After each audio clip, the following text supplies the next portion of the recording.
In this video, I'm going to be sharing 5 easy tips that you guys can use to ensure that you pass NCLEX on your very first try. Stay tuned.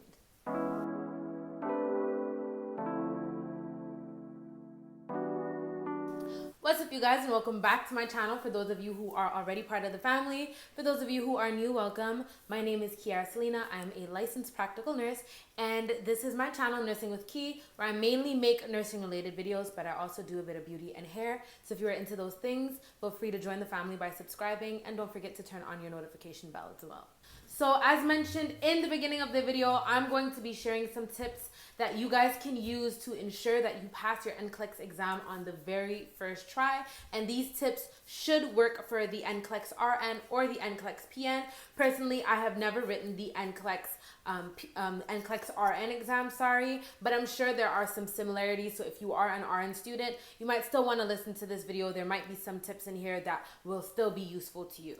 So the very first thing I'm going to mention, and this is common sense, guys, but I'm going to say it anyway. It is extremely important that you address anything that you know you have difficulty with right away. Don't wait till the very last minute. Don't try to figure it out on your own. I mean, if you're able to, then that's cool. But if you're having problems with something, ask for help. Ask your teachers. There are tutors out there. There are groups on Facebook with nurses and nursing students that help each other. Even my Facebook group, if you guys aren't part of it already, I'm going to leave it somewhere up here. It's Nursing with Key on Facebook. You guys can join any nursing group, add yourself on there, and you guys can ask questions, and usually people interact with each other and teach each other stuff on there. Or you can come to a YouTuber like me, or there are so many other nursing YouTubers. Hit them up on Instagram and ask them if they are willing to help you. And I'm pretty sure most people will say yes.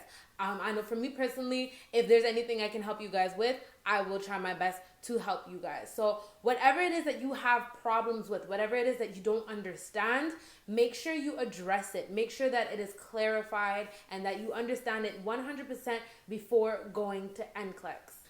The second thing is obviously to study. There are a bunch of study prep guides out there. I know that uworld is a big one in the States. Personally, I used the CNO app because I live in Canada, so I use the College of Nurses of Ontario app, even though I don't live in Ontario, but that is the app that I use. There are so many other study apps that you can use, and just even if you know that your NCLEX exam is 3 months away, start practicing, start preparing for it as soon as possible. So I downloaded the app whenever I was on the bus, whenever I had break, whenever I had any free time, I would do a bit of studying, a bit of revising on there. And I also have the study guide package that I personally use to prepare for my exam. The way we grade ours here is different from you guys. We actually get a grade, whereas you guys say like you passed at 75 questions or 85 questions, but we actually get a final grade. My final grade was 89%, so I got an A on my test, and I used my package. I am still selling my package for $10 if you guys want to get that package. It has over 200 pages of valuable information that you can use, and that's like really useful to prepare you for NCLEX.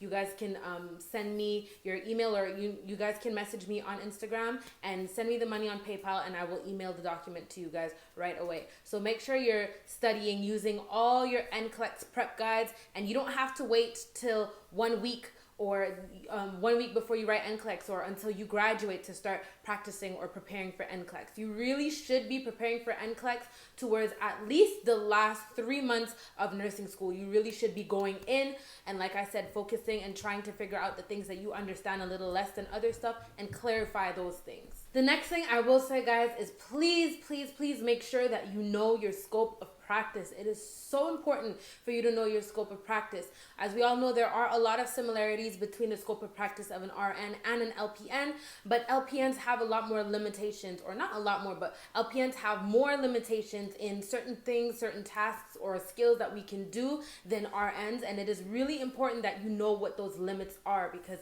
if they ask you a question about something, a task or some type of skill, and as a practical nurse you're not able to do it, you don't want to go on your exam and write that you are able to do it, because then you're endangering your patient's life, and that can cost you your NCLEX exam. So make sure that you know your scope of practice by heart, everything.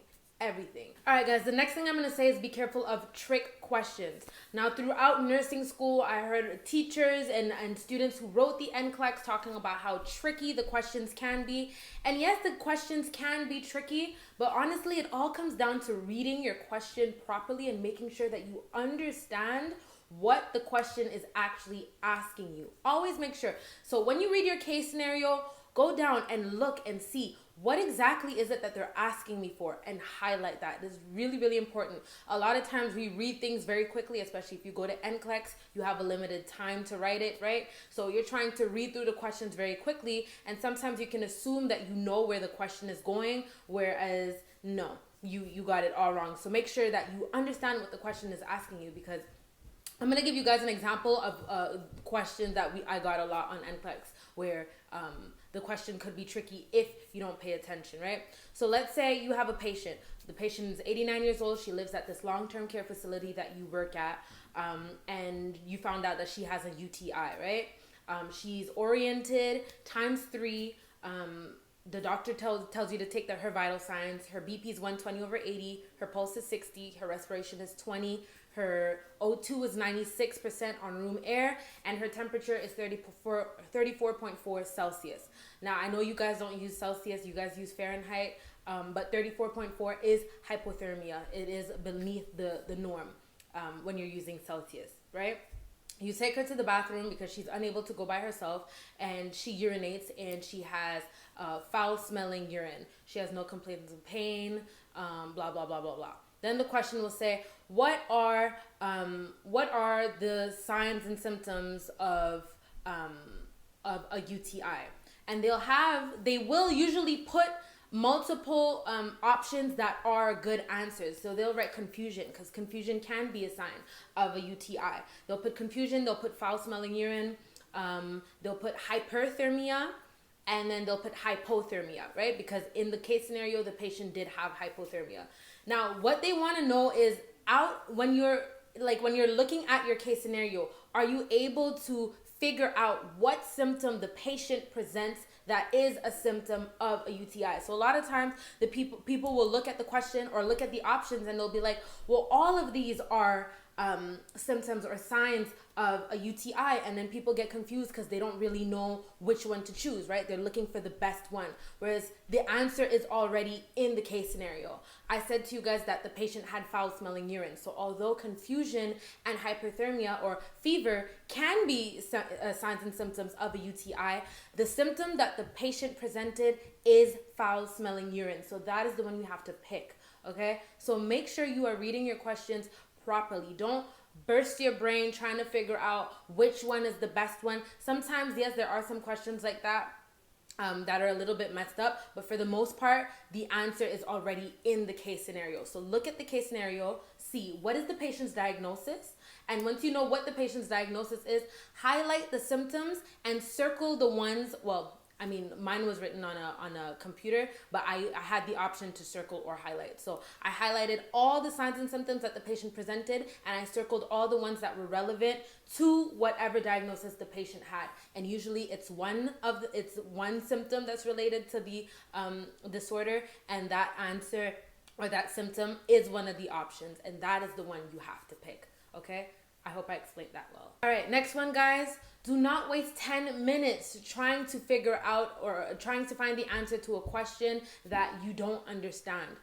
If your exam is anything like mine, you will have the option to put it for later or save it for later and come back to it. Always get rid of the questions that you know you're able to answer. Answer the ones that you can easily answer, and the ones that are a little bit longer, the ones that you're not really too sure about, come back to them later. Like I said, you have a limited time to write your exam, so you don't want to waste half an hour on one question when really and truly, if you saved that one and came back to it, you could have answered another 50 questions. You know what I mean? And yeah, that can really mess you up. So make sure that if there's anything that you don't understand or any question that you think might take you a little bit longer to figure out, save them for later. Hop onto the ones that you can eliminate right away, that you know the answers to click on those ones, answer those ones, and come back to the ones that you're having a little bit more trouble with a little bit later. It's better that you don't answer. Let's say you have 3 questions that you don't understand. It's better for you to not answer those 3 questions than waste half an hour trying to figure out each one, and then you run out of time and you still had another 50 questions to answer and you didn't answer them because you were wasting time on the 3 that you didn't understand, if that makes sense. All right, guys, so the main things that you really need to study: scope of practice. Like I said, understand your scope of practice. 2, revise your signs and symptoms, because like I said, when it comes to case scenarios, they will give you a diagnosis, and in the case scenario, they will show you some signs and symptoms, and you have to be able to know which one is related to the diagnosis that the person has. So make sure that you study your signs and symptoms. Signs, scope of practice, signs and symptoms, and make sure that you understand your IV and or all your med calculations, because there will be some med calculation questions, and I think that is a pretty big deal. If you mess up the med calculations, that could mess you up, because once again, that's endangering a patient. So if you are getting the wrong answers in med calculations, the wrong answers in scope of practice, then you are endangering your patient. You will not pass. So make sure that you focus on those 3 things. Clarify whatever it is that you don't understand as soon as possible. Use your resources. Use the internet. Reach out to people. There are, like I said, there are YouTubers like myself who are nurses who might be able to help you, might be willing to help you. So use your resources, guys. And if you guys follow those tips, you should be good. So like I said, for the package, if you guys are interested in getting the package that I use to study for my NCLEX, it is $10. You guys can PayPal me the money, and I will send you guys the document via email right away if you guys are interested. So you can send me an email or hit me up on Facebook, Instagram, Snapchat, wherever. And that is pretty much all I have for you guys today. So I hope you guys enjoyed this video. I hope it was helpful. For all of you nurses out there who wrote the NCLEX and have any extra tips or pointers that you guys want to share, please leave them down in the comments below. I hope this was helpful to you. If so, please like, comment, subscribe, turn on your notification bell, and share so that you can help a fellow nursing student out there who's also preparing for the NCLEX. And I really hope to see you guys in my next video. Bye.